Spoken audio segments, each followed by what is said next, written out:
Hey, thank you for coming to my show. I think you'll hear something today that makes you click that like button, share with your people, and subscribe so you don't miss what's next. Let's stay connected. Tell me what you think in the comments. Thank you for joining me here at Our Unseen Dads, where we highlight Black dads. And today we have Brother Maurice Carr with us. How you doing today, Maurice? I'm doing good, brother. Doing really good. Good to see you. Man, great seeing you too. It's been a while, but here we are. Here we are. Sure. So how I like to start everything is, who are you?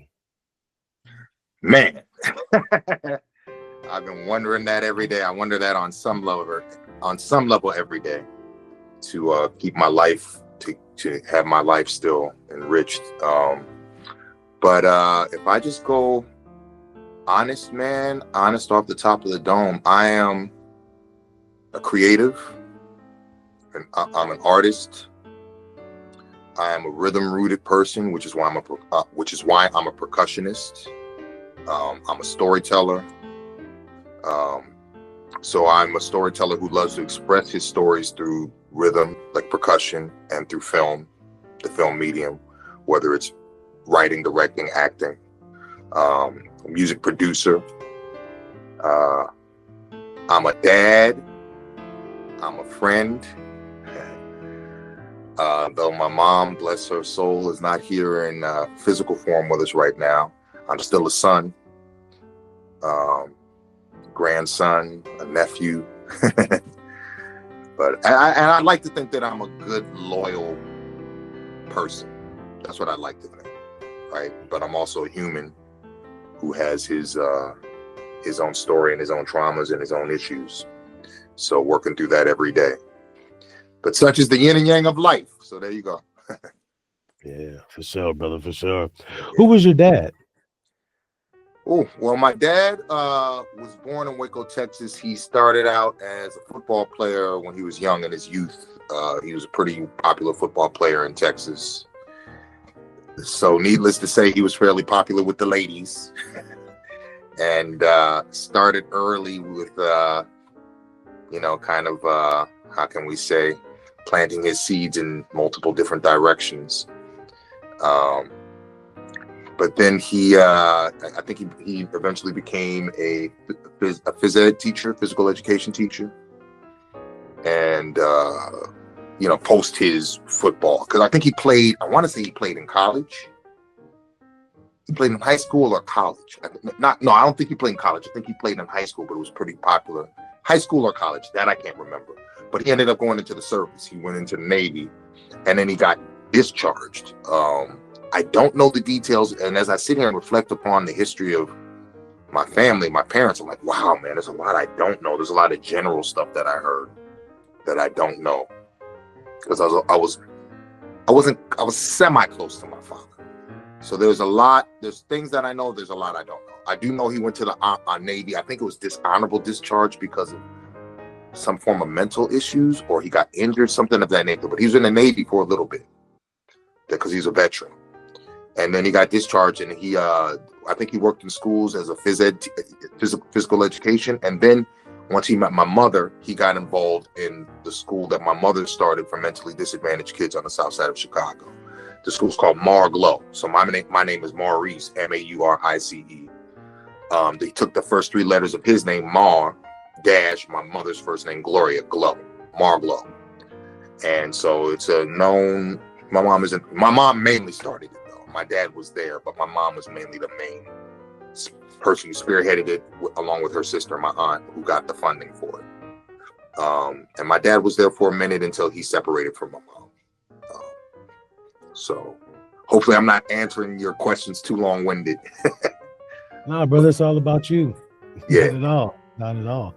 Yeah. What So the long and short of it, yeah, my dad was, after he was no longer a physical education teacher, he worked with my mom as like an administrator at her school until they separated. Then he left. And once they separated, when I was 7, I only had part-time contact with my dad, him coming to visit. So what he did financially, I didn't always know. I don't know if he went back into being a phys ed teacher. I think he was benefiting mostly off of his VA benefits. But yeah, that's his story. have you learned from him? Well, to delve into how he's planting his seeds in different directions. Come to find out later, part of the reason he separated from my mom is that he had another family, pretty much. So he would take us on vacations. My mom and dad loved to go to Vegas, so he would take us on vacations to Vegas, and then he'd take his other family on vacations to Vegas. And I didn't really find out that I had half brothers and sisters until at his funeral. I wasn't conscious of it, except come to find out from them about 10 years ago, more recently, that when I was a baby, he used to take me by the other family's house. So the other woman he was with, and I met my siblings, but I didn't remember because I was a kid. So unbeknownst to my mother, unless she found out later, but unbeknownst to my mother, he's pretty much living two lives with different families.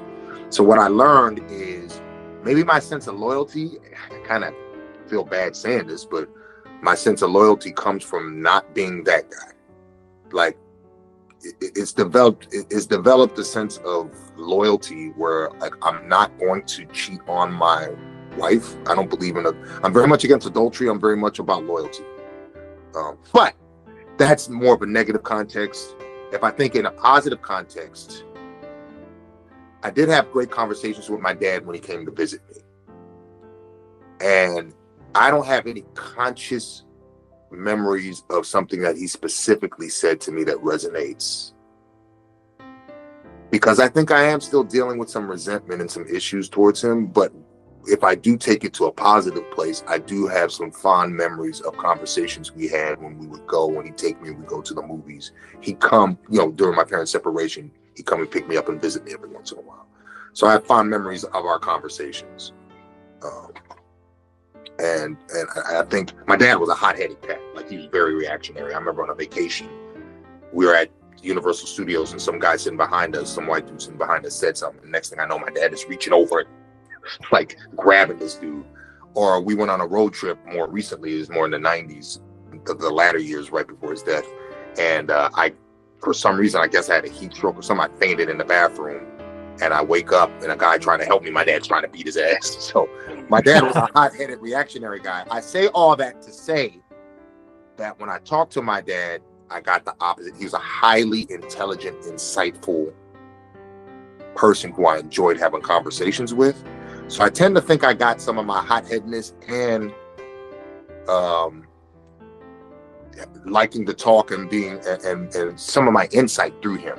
Even though there's nothing profound he said to me that resonates, but I think I got some of his nature of, like, through his reactionary hot-headedness, he had a good, genuine sensitivity and an emotional intelligence somewhere within him also. So hopefully that answers your question. No, it does, brother. It does. It's interesting because my old man was the same way. He was the same exact way. So, there's a little bit of that in me as well. Man, for me, it's more passion, and I'm emotional and sensitive. So, but I could see where that's in me as well. You know what I mean?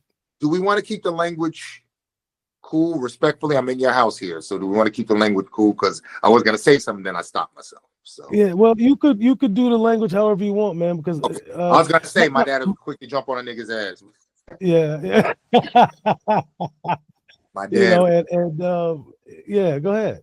No, that was it. That was no. I just because I want other young brothers to see this, there's no manual for being a dad, right? Yeah. No. So hopefully I can create a sort of diary in a sense from different dads, different opinions. And the language may be harsh, but it might be the language that they can connect to. You understand what I'm saying? Sure. Yes, sir. So I'm not here to police nobody's language. We both from Chi-Town, so that's the South side coming out of me. Right on. If they can relate, they would. Yeah. What are some of the unique joys you experience as a father? Oh man. So one of the takeaways is, and I said it to my dad, it was a rites of passage before he died. My last conversation with him is that I was like, I need you to be there more. You weren't there enough. I just see you on occasion. And which had an impact on me. And he hung up on me at first, but then he called me back and he said, I'll try. And that was his last words. And then he died not so long after that. I'm saying all that to say that I think one of my takeaways was, like, I'm going to be there more for my child. So there's not a time in my daughter's life where she has not known me to be here. present, even if I haven't been perfect. That said, I think one of my biggest joys is seeing her creativity, since I'm there with her a lot, just seeing her full evolution as someone who's always had a beautiful, calm soul and is extremely creative. Sometimes to the point of annoying me where I'm looking at a mirror at myself, but like, oh God, you're so talented, but you're all over the place.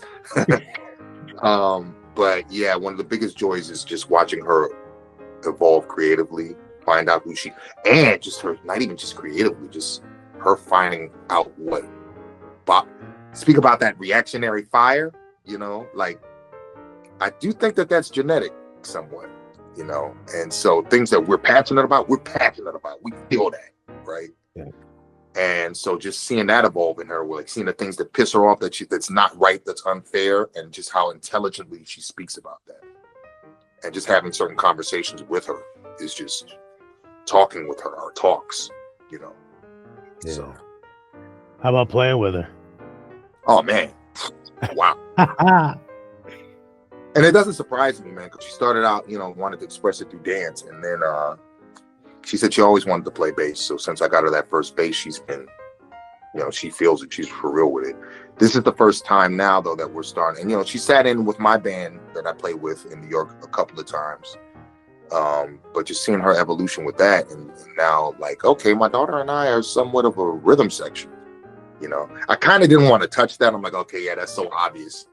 You know, and careful with the daddy-daughter dynamic, but so far it's been really me finally embracing it. Like, oh no, she's old enough where my daughter could actually sit with me and we can gamble. And I think she's been loving it. So when I tell you about within this crazy world, some of the blessings and some of the things that make me realize what's the most important is that playing music with her. It's still new, but it's been really cool.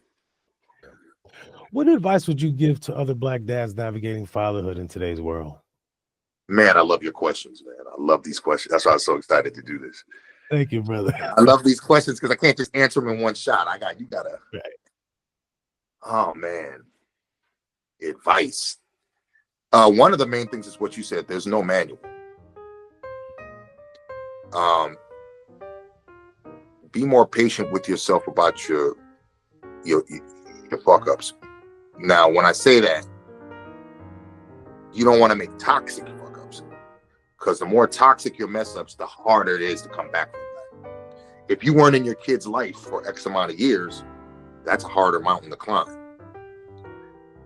So I'd say just be as present as you can, and be as humble as you can, and be as in touch with yourself as you can, because parenting is very much related to you thinking about your own trauma and your own past and what you've been through. A lot of parenting is connected to that.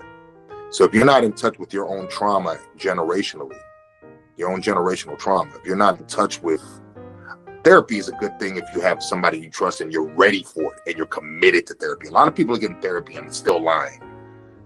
But if you get the right therapy with the right person you trust and you're committed to that, that's so much. If you're in touch with yourself, and therapy's not even always just a conventional therapy of talking to somebody. It just might be something you do. It could be exercise, your art, something you do, but be in touch with yourself and your past and your trauma, and be willing enough to work through that so you can be more present for your child. You know, and you're not going to have all the answers, but you can definitely sit and listen to them better and relate to them better if you're more honest with yourself about who you are. That's the best I got. No, that's very true, brother. That's very true. Because we're always teaching our children, regardless if it's vocally. Right. It may not be vocal. It may be by actions, but they are always watching. Always watching. Always watching. You know? Always watch. You took the words right out of my mouth. What I was going to say is, it's not even what you're saying to them. They're watching how you live. You know, they're watching. They hear your words, and that's all cute and everything. They're like, okay. But little do you know, your kid is watching you. Even if your kid isn't fully conscious of it, your kid is watching you like, okay, yeah, this older person is saying something to me that seems to make sense. I haven't lived it yet, but it's funny that they say that, and then they say don't smoke, but they go through a pack of cigarettes every day. You know what I'm saying? Like, they're watching you. You know what I mean? They're watching how you live. So I think honest goes right back to honesty with yourself. You know, Yeah. they're watching how you live. And if you're not honest with yourself about how you live, your kids are going to see that. Yeah. As a dad, what is your greatest superpower? Ooh, wow. I always go back to creativity. One of the things that blew my mind is when my wife said to me that my daughter sat down with her and said that I was her hero in certain ways. Like, that's which it was hard for me to process that. Because she's never flat out come to me and said, you're my hero. Which goes right back to, you never know how your child is really regarding you. Because if you get too caught up in your own stuff, you don't see, you know. But I think that because I've committed my life to doing what I love and staying creative and staying passionate about it, being the creativity and how she's influenced by that. So I'd say that. And I'd also say, she said to me one time, one of the biggest compliments she ever paid me is that she's like, when I grow up, I want friends like yours. She's seen, you met my daughter, you know, Yeah. and she's seen me grow up around a village of positive Black men. Are we perfect? None of us are perfect. We're all flawed, but I'm blessed, brother. When I say just doing this, I'm blessed. I'm part of a village of solid people. You being one of them, you know what I'm saying? Like, our brother Keith brings you up, you know. Oh, Sandwich, that's our guy. You know what I'm saying? Like, I met you through my guy Keith, who I grew up with, who I went to school. Yeah. And my daughter's seen that. My daughter's seen a bunch of positive Black men around her, which is huge because you know what the media does as far as. Yeah. And listen, when I say positive Black men, I want to be careful with this because I feel like there's this stereotype that the only positive Black men are the ones who went to college or who make a bunch of money or who. No, I'm talking about good, loyal people that are there within their community, right? That are consistently within their community and they're present for the people they love. That's rich, that's poor, that's not defined by income bracket or status. So my daughter's been around a bunch. She's got a bunch of uncles, including Keith, right? But she meets you. She's meeting all of these cool, positive Black men. You know what I mean? She's seen them with their other families, and she sees that I'm a part of that. So I think that's a superpower also, like just my loyalty and my love for creativity and what I do. Yeah, I vividly remember the time that you I believe you and Keith both lived in New York, Mm-hmm. but you guys came to Chicago to visit, and we got all our kids together. Your daughter, Keith's daughter, my son, and now I look back at it, I'm like, wow, that was like maybe 10 years ago, maybe 11 years ago. Dude, my now memory's terrible now. Like, and they're young adults, you know. It's like, wow, that's dope, though. That's dope, you know, because our kids can say they know each other. They may not remember, but they know each other, right? When I get off of this, I'm gonna tell because you know I've just been excited. It's been a big thing. It's like, yeah, Saturday afternoon I'm doing a podcast with my brother. You know, right? But when I get off this call, it's gonna be more of me saying to my daughter, "Yo, you might not remember him, but he's one of our brothers. I did this podcast with this guy," and so I could go back. Yeah, you hung out with his daughter back in the day. You know, I say Uncle Keith, and you met him when we went to Uncle Keith's dad's house, and she might be, oh yeah. Memories, right? Like what we have as men growing up are the memories of gatherings. Part of my strength, who I am, is my gatherings around my grandmother's place and how closely aligned my grandmother and my mom and my aunt were in that village. I bring my friends, all my friends that my daughter knows, grew up with me in my grandmother's place. They would come to my grandmother's place when she cooked food. You know what I'm saying? So when I say the village is a big part of it. You know, yes, sir. No doubt. Her seeing you being a part of my village. So. Yeah. What are some of your biggest challenges you face as a dad? Man, the different eras of growth. Teens, boy. It felt like it was a metamorphosis from 12 to 13, bro. Like, what? 1 minute, dad is the coolest. Oh, the phone. Selfies. Everything dad says is a lie. Like, just knowing, especially as a young Black woman, and especially as a young Black woman whose mother is Filipina, the challenges of growing up from a more directly mixed culture of being Black.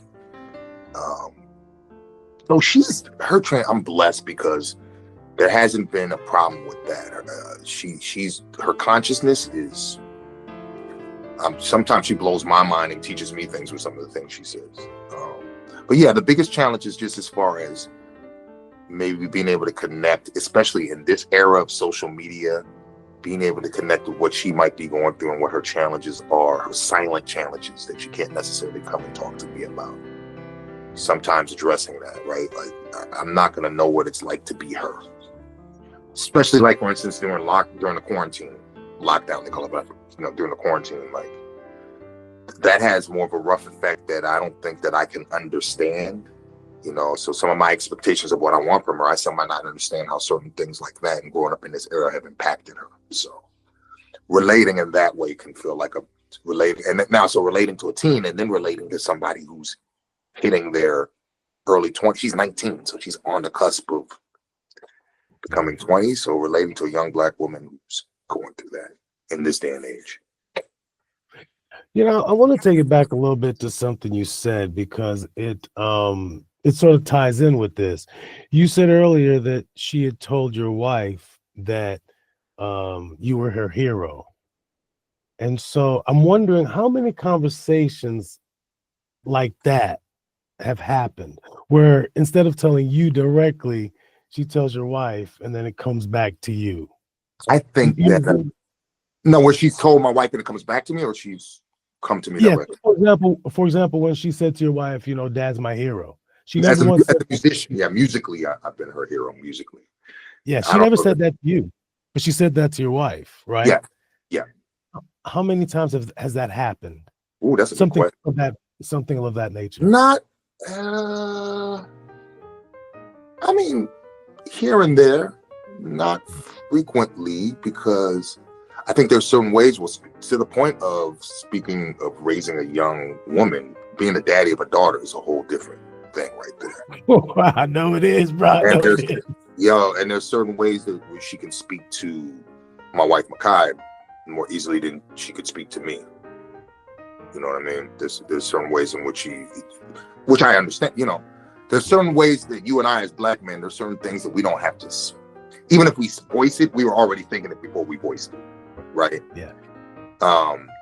And everybody's got a different story, a different journey, right? We have the same journey as Black women, but a completely different journey, and respecting people's different journeys. So yeah, her growing up as a Black woman, especially in her context, young Black woman that's, and I don't think it's always easy for her to come directly to me in light of that and say certain things. It'll be easier for her to say it to her mother.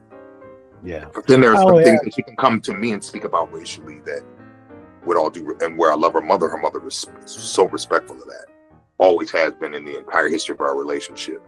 I think there's certain issues as far as growing up Black that she can come to me more easily on. So, but she hasn't. I think it's hard. It's a hard thing to come and say to your parent, "Hey, you're my hero."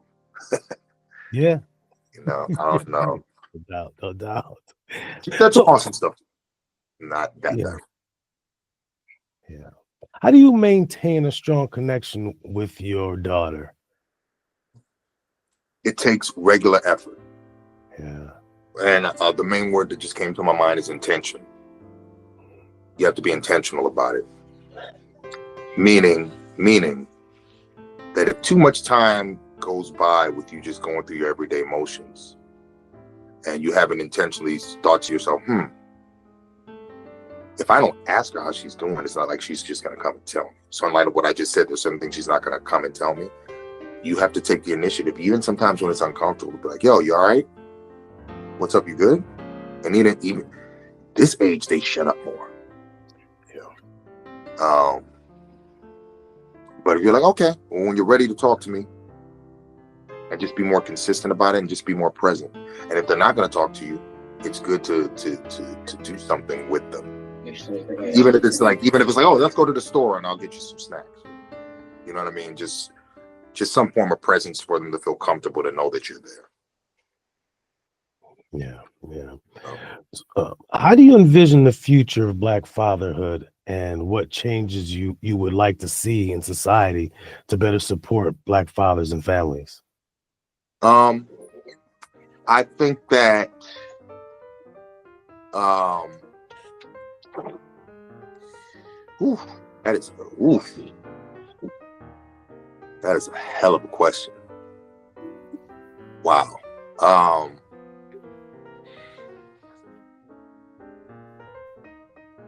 for some reason, the first word that just popped into my head is village.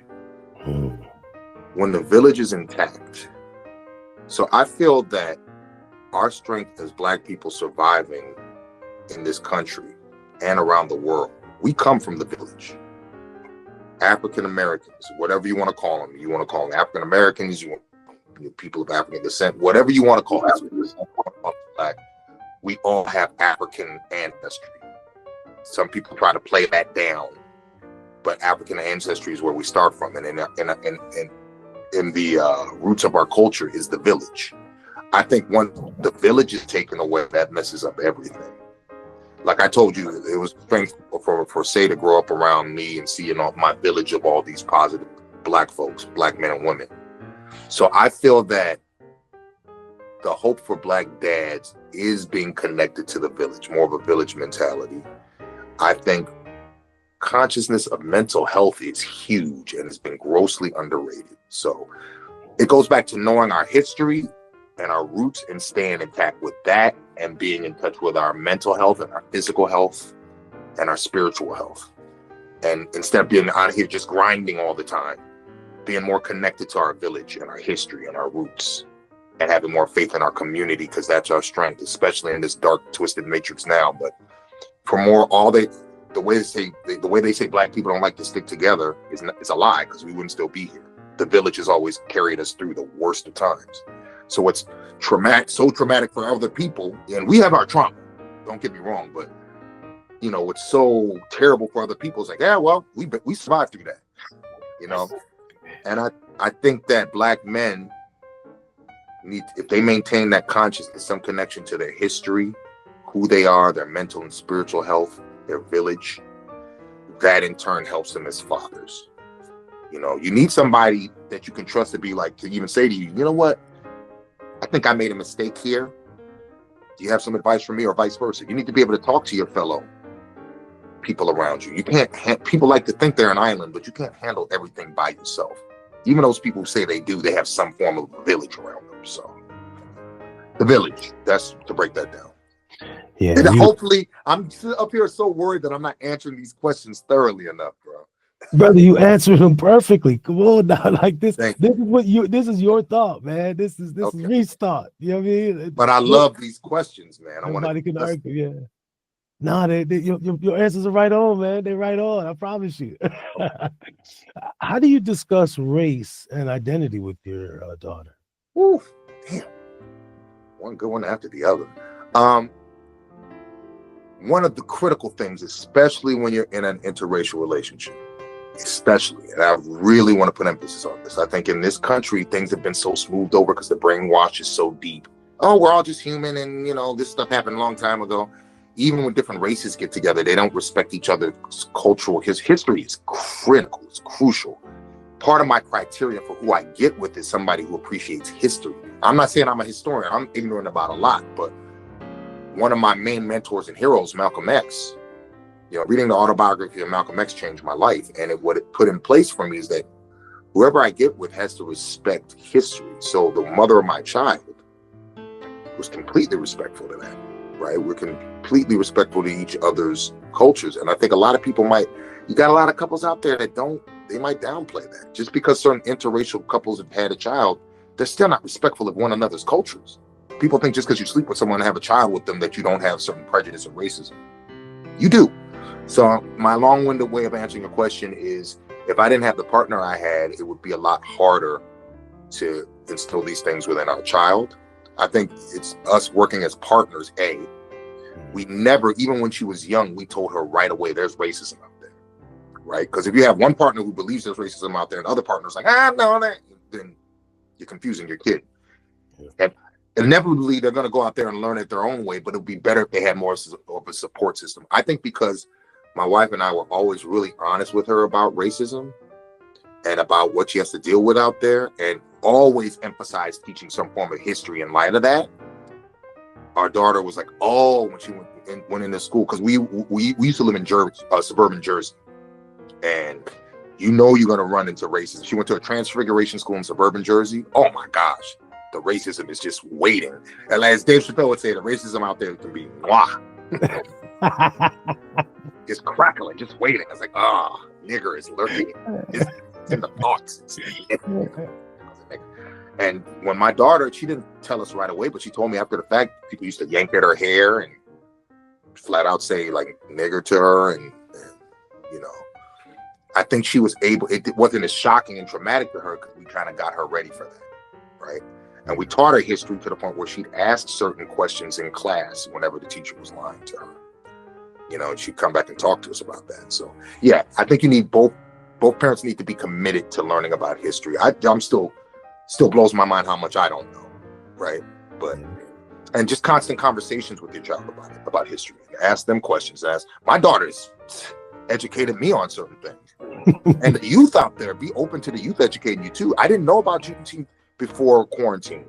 I heard of it, but I didn't really know what it was about until the youth posted it on Instagram. Yeah. I'm almost embarrassed to admit that, but you know, like a lot of youth, there are, as much as I'm annoyed with a lot of toxic social media, there's some conscious youth out here. And my daughter's been a part of that movement too, right? So I've learned a couple of things from her here and there. So just staying open-minded to learning about history and culture and having constant conversations with your family as a team about it, I think is vital. Yeah. What strategies did or do you still use to instill confidence and pride in your child? Oh, wow. You got to be around your own folks. Meaning, for instance, people who get how you feel. I know that when I grew up going to lab school with Keith, right? And it's different. Lab school's not what it was. They always say that it's not what it was because things change, right? But lab is different than what it used to be. In our heyday, it was a bunch of different Black kids from different backgrounds. It was some white kids from different backgrounds. It was different financial. It was more diverse financial brackets because there were some kids who were there on programs. And then there were some wealthy ass kids. I went to school with the Pritzkers, with some Pritzker kids, you know, Regan Pritzker, who's like all out in the community now, and relatives of JB, right? So, I'm so sorry, man. I lost my train of thought. Can you just say the question again? I'm so sorry. Yeah, no worries. What strategies did or do you use to instill confidence and pride in your child? Okay, sorry. No worries. I think I brought up lab because I felt like a Black kid is very easy to feel like an outcast. Growing up around certain white people in certain environments to feel like the outcast, especially being Black. There's no way you're Black and haven't in some way, shape, or form felt like the outcast. So that's why it's important to get with other people who have felt like the outcasts. And I think that when I say be around your own, it's partially that. Talk to somebody who's gone through some level of what you've gone through, right? We got to be around our own to have these kind of conversations. And I've always instilled that and encouraged that within my daughter, just her environment. Right? Like I will cultivate her environment. Yeah, sometimes just looking at certain friends and being like, yeah, you know, when they're younger, I'd be like, yeah, nah, I don't want you hanging around them. When they get older, it's like, you still want to hang out with them? You have to learn for yourself. And we planted enough seeds that she did learn that when they said something ignorant, a certain alarm would go off in her head. So it's a sense of self and a sense of pride of her knowing that, okay, based upon the context of history my parents taught me, I know this person I'm dealing with, their program, what they're saying is off. And I know enough who I am that I can see the whole context through history. We're back to that history word again. When they know their history, they know, oh, even though this person is trying to make me feel this way, they're coming from this programmed, warped perspective, you know, and that's their story. I know enough who I am to know that. And I think we always did that, would say we educated her enough on history. Now you got me thinking about memories when I literally sat down and I read a book to her about the history of Africa, right? You got a lot of people that's like, oh, we're in America. We don't care about Africa. what? It was vital that she knew about Africa. It was vital. And she saw the things that kept coming out. My mom was always talking about racism. And she knew that when she went out there and had her own experiences, she's like, that's what mom and dad were talking about. So, yeah. And so that helped instill a sense of pride in who she is. And then we always encouraged and kept asking her what it is she loves to do, whether it's dance. If that's what she loves, we support that. Right. So it's instilling it where, you know, I give thanks to my mom that if my mom raised me that way, so that got passed down. It's like, oh, you love that? Okay, I'll support it, but be consistent with it. Like her bass playing. I got her that bass, she's been consistent with it. Yeah. So that's instilled a sense of self in her too. You know, like doing what she loves and being around people who can relate to when she feels like an outcast. Yeah. You've consistently answered this question, but I have to ask it again. I have to ask it anyway. Yeah. How do you promote education and academic success within her?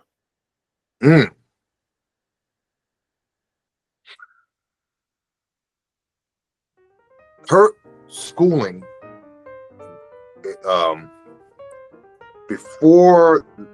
right before the pandemic, she was going to a school. So this is after the Transfiguration School. This is her middle school. Okay. She was going to a school. It was like a public school. And she got that experience. And then my wife discussed, what if we taught her, what if she went to a outschooling? And we were people just call it homeschooling, but it's not as simple as homeschooling where the parents teach. No, there are online schools that will teach. So we got her involved in an online school, which was actually teaching more than what's being taught in the classrooms, teaching her more of a sense of history, right? So we're very intentional that when she was, oh, this class is teaching what these normal schools won't teach. We're conscious of that. And then we're also conscious of, and she's going through that now, there's her crossroads now that, listen, everything is not about what's preached to you about just go to college. You have to start from, you know how many college graduates are unemployed because they went to school to learn something that they had no real interest in. So the real education we instill with her is how the world really is. It still blows my mind how much they do not teach in the school system. And I work as an educator, as a teaching artist. I'm a teaching artist educator. So the ways in which the school system is deficient is scary. And it's just not pressuring the kid to fall into this trap of the school bit. I'm sorry, but a lot of these schools are businesses. Yeah. So it's not saying you have to go to college. Why do you have to go to college if, okay, I get it. If you're not sure what you want to do, go and explore college. But be careful about the hype out here. You know, the education that you need to have is more about the world. A, who you are, B, how you want to take that into the world. College is not the path for everybody. It just isn't. So she's taking a gap year to explore who she is and working and learning about the real world. So that's what we really instilled with her as far as education, that it's not the conventional stereotype that's always sold, which has, and oftentimes it is sold for an agenda. I went to NYU, man, them damn books, and this is back in the 90s. I couldn't believe, wait, the books on top of the tuition? You charging me, I got to pay over $300 for books? It's a business. NYU's a real estate business. So just know what you want to do. You don't have to always go to a degree is not the answer to everything. What the answer is what you're really pursuing. And that's what we've instilled in our kid. Just pursue it consistently, you know, work hard at it. And this out school that we sent her to really instilled more of a sense of independence in her. So. Nice. Yeah, it's the same thing with my son. My wife is a professor at Oakton College, and he was accepted to Fordham in New York, and he was hell-bent on going, man. And the Saturday night before Father's Day, he came home and he said, you know, Mom, I've been thinking about it. I think I'm going to go to Oakton. Because we've been telling him how much money he was going to save. Mm-hmm. And so he said, yeah, I think I'm going to go to Oakton because I'm going to save a lot of money, and that fee, you know, the tuition is crazy out there. So I'll just go to Oakton, save some money. Man, that was the best Father's Day I ever had. That was the best Father's Day I ever had. Yeah. And he's thriving, you know, he's thriving. And we told him, like, you're going to go to Wake College and things will happen. You don't want to be You don't want to be a boomerang where you end up right back home, because that's going to happen to some of your friends. I promise you. And you got as people, you got. Oh, sorry. Go ahead. no, go ahead. I was just going to say, as soon as we said that, we've seen it happen, at the semester break at Christmas. Mm-hmm. No, I mean, my daughter's friend went to a college that my daughter was interested in possibly going to, and she found out that the friend she was so disillusioned, like the dorms are in terrible shape and all of these things, man. And it's like a lot of people are selling names out here, man. It's quantity over quality. Yeah. Especially quality of life is the most important thing. So, what we're instilling on our daughter is you can always go to college, but make sure you go. I went to NYU. I'm not a hypocrite. I graduated from NYU in 1994. Did graduating from NYU in 1994 make me a filmmaker? Hell no. Did I have great experiences that could inspire me being a filmmaker? Sure. But could I have it's so funny. I saw this commercial with Dennis Leary, comedian. He goes, and I'm not even the hugest fan of him, but he nailed it with this. He goes, all right, you want to be a filmmaker? Make a film. You know what I'm saying? Facts. Facts. There's a whole separate university there. I remember my writing teacher in college said, 99, I'm paraphrasing what he said, but he said 99% of you in here will not make it in the film industry. And I remember thinking to myself, I went up to him even after class. He broke it down and he was giving straight facts. Yeah. You pay all this money, your parents are paying all this money. I respected how honest the professor was. There's a lot of scamming going on. I'm not saying all schools are scams, but I'm saying there's a lot of scamming going on in a lot of schools. Yeah. And almost every school has some degree of scamming to get them numbers. It's a numbers-driven world. Yep. You got to navigate yourself honestly through that. I can at least say I went to NYU passionate about filmmaking. So this day I love film, right? I love creating the visual medium, whether long or short. But man, like did my mom need to spend all that money? Hell no. Could I have done that as well at a community college? Yeah. Would I have not needed college at all to make a film and be a filmmaker? So I'm not going to put these things on my daughter. And there's been some familiar pressure when people say, "Oh, your daughter's not going to college." Oh, my concern is when my daughter's not motivated. When my daughter's motivated, it's over. I don't got no problem with it. She's going to make it. I just want her to be motivated. I like that she's out here working and learning the working world. You got a lot of people with college degrees who are getting their ass kicked in the working world.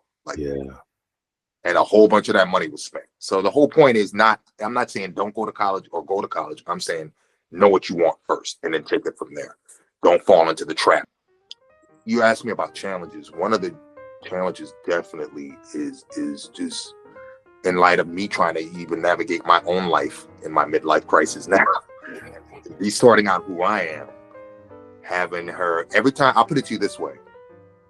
What I love about the mirror being in my face on me and me allowing it to be is that whenever I have a criticism about her, and because don't get me wrong, I have had those moments where I'm like, yeah, she's slacking.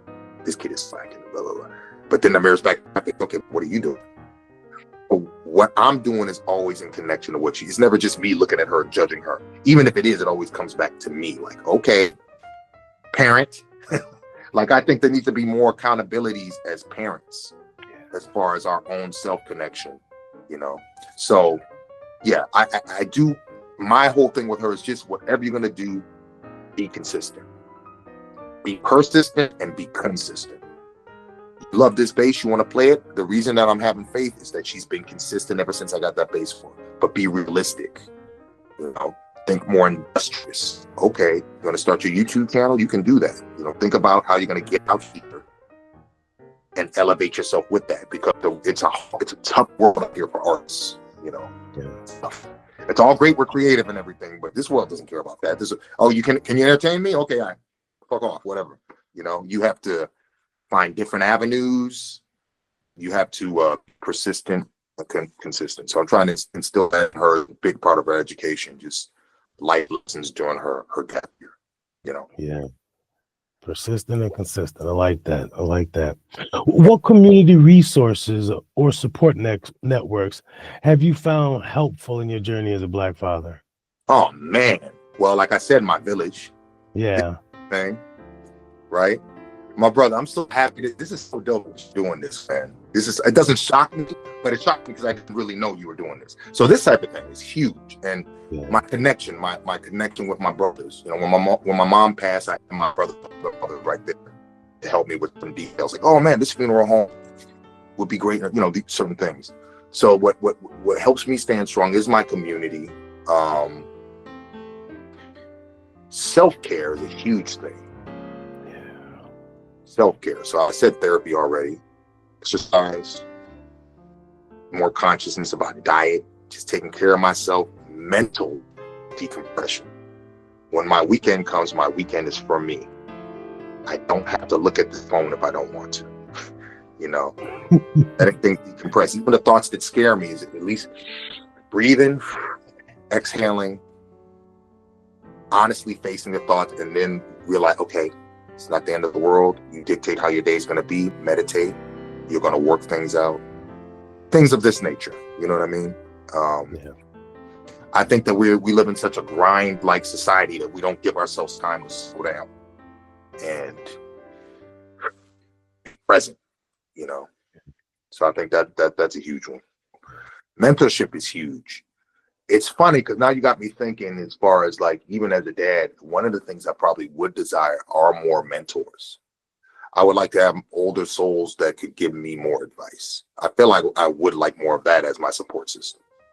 I appreciate the support system I have, but there's this weird thing as men too, and I know as Black men, and I don't want to say white men do it because they got their own, but I think there's this thing as men, and especially I can speak on it, my personal experience as Black men, we go through our own grind and we don't want to express things to each other a lot because there's certain things we're just going to hold close to our vest and grind on, and as men we got to do that.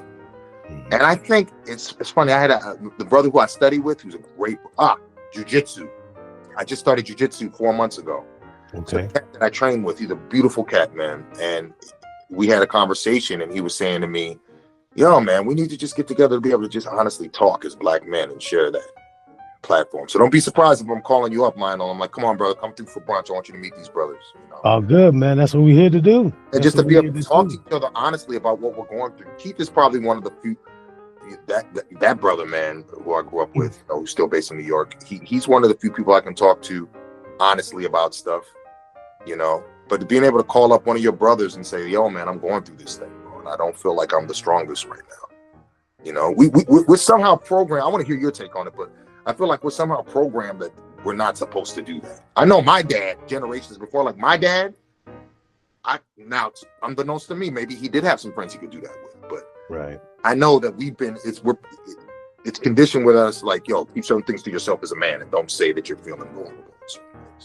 Yeah, no, to your point, man, just last night, I was talking to one of my brothers around the corner from me, where I go and just hang out, you know, and we were talking and some personal stuff for, you know, going on in my life right now. And he struck a chord that I was thinking about, and I started crying in front of him, and it made him cry. He apologized, but it wasn't what he said. It was that it helped me work through where I need to get to, you know what I mean? Mm-hmm.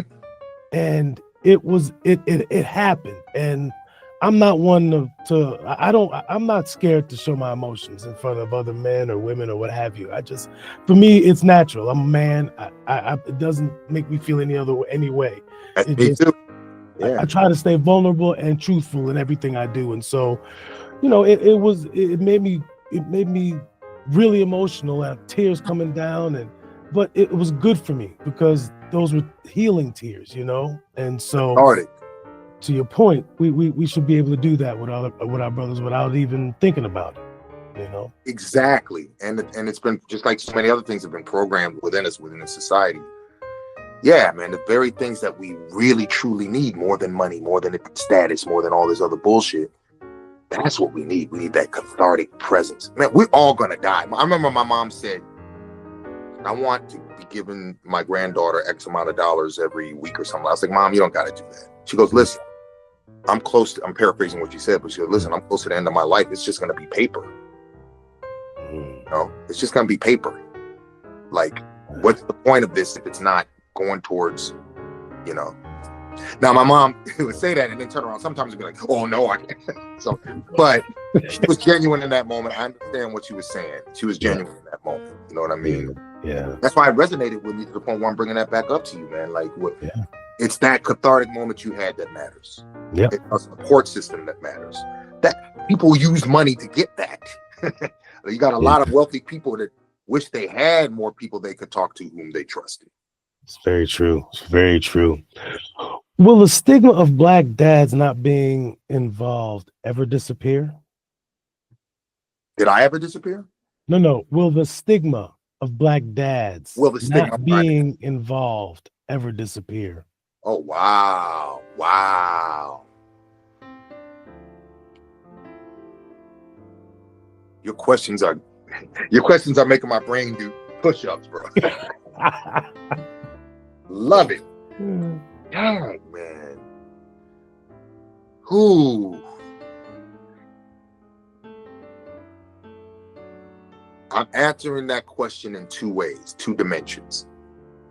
In the dimension of racist, predominantly white male manipulated Babylon, it won't disappear.